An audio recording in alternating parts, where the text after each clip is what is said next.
নমস্কার বন্ধুরা, মিলি and mom কিচেনে সবাইকে স্বাগত জানিয়ে আবারও চলে এসেছি সমস্ত জিনিস গুছিয়ে নিয়ে। আর বন্ধুরা, আজও রেখেছি আপনাদের জন্য দারুণ একটা রেসিপি। তো বাঙালির শীতকালের সেরা রেসিপি হলো পিঠে পুলি, সেজন্য একটা পিঠেরই রেসিপি নিয়ে চলে এসেছি। আজ বানাবো ঝাল ভাপা পিঠে। আপনারা তো মিষ্টি ভাপা পিঠে খেয়েছেন নারকেলের পুর দিয়ে, গুড় দিয়ে। তো আজ বানাবো ঝাল ভাপা পিঠে। আপনারা প্লিজ পুরো ভিডিওটা দেখবেন।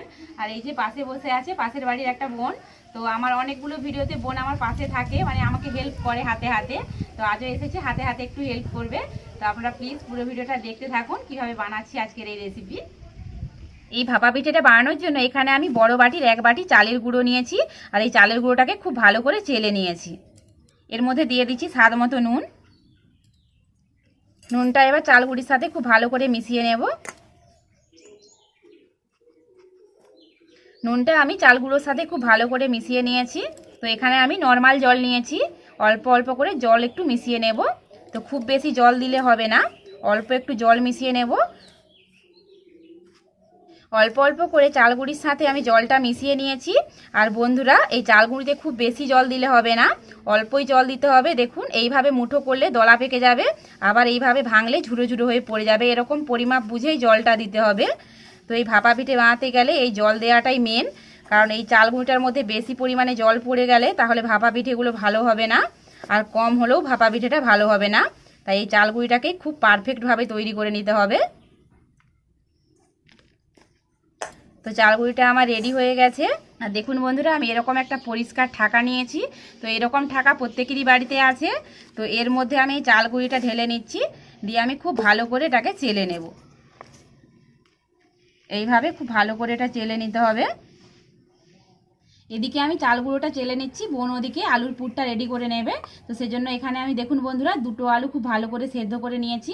এবার আলু দুটোকে খুব ভালো করে হাতে করে মেখে নেব।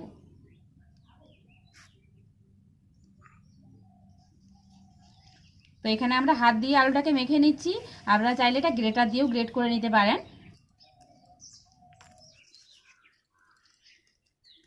এদিকে আমি চাল গুঁড়োটা খুব ভালো করে চেলে নিয়েছি। এই দেখুন বন্ধুরা, কত সুন্দর চালানো হয়েছে। এদিকে বোন আলুটাও খুব ভালো করে মেখে নিয়েছে। তো এবার আমি আলুর মধ্যে দিয়ে দিচ্ছি প্রয়োজন মতো নুন। আর দেখুন বন্ধুরা, এখানে আমি নিয়েছি গাজর কুচি, গাজরটাকে গ্রেট করে নিয়েছি। আর নিয়েছি ধনেপাতা কুচি, টমেটো সস, আর এখানে নিয়েছি জিরে গুঁড়ো, ধনে গুঁড়ো, লঙ্কা গুঁড়ো, হলুদ গুঁড়ো, চিলি ফ্লেক্স, আর নিয়েছি গরম মশলা গুঁড়ো। তো আর সামান্য একটু চিনি নিয়েছি, তাহলে আলুর পুরটা খেতে ভালো লাগবে। তো সব কিছু এবারে আলুর সাথে খুব ভালো করে মিশিয়ে নেব।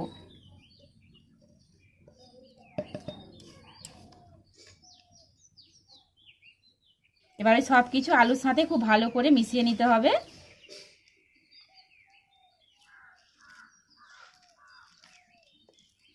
সব কিছু দিয়ে আলুটা খুব ভালো মতো মাখানো হয়ে গেছে। এ দেখুন বন্ধুরা, তো আলুর পুরটাও আমার রেডি। এই ভাপা পিঠেগুলো বানানোর জন্য বন্ধুরা, উনুনটা ধরিয়ে একটা লক্ষ্মী চাপিয়ে দিয়েছি, আর তার মধ্যে কিছুটা জলও দিয়েছি। আর তার উপরে এরকম একটা কাঁচি বসিয়ে দিচ্ছি। জলটা আমার ফুটতে শুরু করেছে। আর ওই কাঁচির উপরে একটা সুতির কাপড় এইভাবে বিছিয়ে দিচ্ছি, যাতে পিঠেগুলো আটকে না যায় বা ভেঙে না যায়। সেই জন্য একটা সুতির কাপড় এইভাবে বসিয়ে দিতে হবে। তো ভাপা পিঠে বানানোর জন্য দেখুন বন্ধুরা, আমি এরকম 2টো বাটি নিয়েছি। আপনারা বাড়ির যে কোনো বাটি এখানে ব্যবহার করতে পারেন। এবার আমি বাটির ওপরে দেখুন এইভাবে চালের গুঁড়োটা দিয়ে দিচ্ছি, যেটা আমি আগে থেকে চেলে রেখেছি। চাল গুঁড়িটা বাটির মধ্যে দিয়ে আমি হাত দিয়ে এইভাবে একটু জেঁকে নিয়েছি। এইবার আমি দিয়ে দেব পুর, যেই পুরটা আমি আগে থেকে রেডি করে রেখেছিলাম, সেই পুরটা এবার দিয়ে দিচ্ছি। নারকেলের পুর দিয়ে তো ভাপা পিঠে হয়, কিন্তু এইভাবে একবার আলুর পুর দিয়ে ঝাল ভাপা পিঠে বানাবেন বন্ধুরা, খেতে দুর্দান্ত লাগে।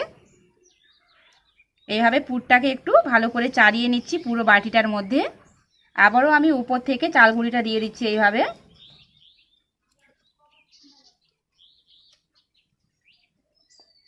উপর থেকে চাল গুঁড়িটা আবার দিয়ে এইভাবে হাত দিয়ে একটু জেঁকে নিচ্ছি।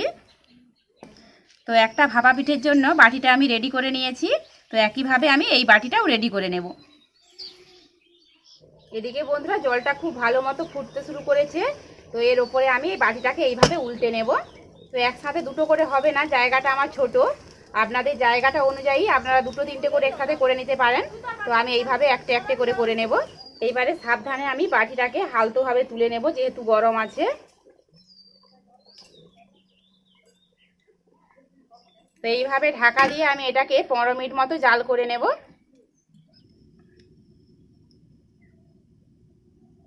15 মিনিট পর আপনাদের চাপাটা খুলে দেখাচ্ছি। এই দেখুন বন্ধুরা, পিঠেটা কত সুন্দর ভাপানো হয়ে গেছে। এবার আমি কাঁচিটাকে নামিয়ে নেব। এইবার আমি পিঠেটাকে আস্তে করে কাঁচি থেকে নামিয়ে নেব। এইভাবে তুলে নিচ্ছি দেখুন।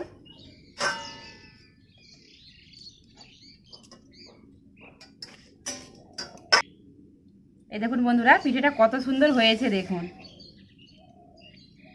একইভাবে আমি সবগুলো পিঠে রেডি করে নিয়েছি। আর দেখুন বন্ধুরা, পিঠেগুলো কত সুন্দর হয়েছে। প্রত্যেকটা পিঠেই খুব সুন্দর হয়েছে আর কতটা নরম হয়েছে দেখুন, খুব নরম হয়েছে। তো আমি আপনাদের একটা কেটে দেখাবো।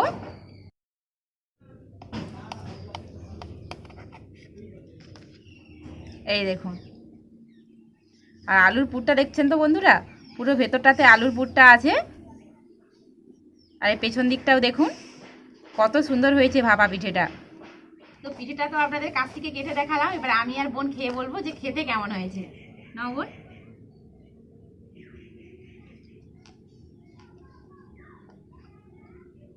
কেমন হয়েছে? দারুণ হয়েছে বৌদি। সত্যি বন্ধুরা, এই ভাপা পিঠেটা দারুণ খেতে হয়েছে। তো এই শীতের মৌসুমে একবার হলো বন্ধুরা এই ভাপা পিঠেটা বানাবেন বাড়িতে, মানে ঝাল ভাপা পিঠে। তো অনেকের থাকে যে অ্যাসিডের ভয়ে নারকেলের পুর খেতে পারে না। তো একবার বন্ধুরা এইভাবে ঝাল মানে পুরটা করে মানে ভাপা পিঠেটা বানাবেন, দুর্দান্ত খেতে হয়েছে। আর বন্ধুরা, আমার চ্যানেলে এরকম নিত্য নতুন রেসিপি দেখতে চাইলে প্লিজ চ্যানেলটি সাবস্ক্রাইব করবেন, পাশে থাকবেন আর প্রচুর প্রচুর শেয়ার করবেন। তো আর এই পর্যন্ত, দেখা হচ্ছে পরের ভিডিওতে অন্য কোনো নতুন রেসিপি নিয়ে। সবাই সুস্থ থাকবেন, সাবধানে থাকবেন, টাটা।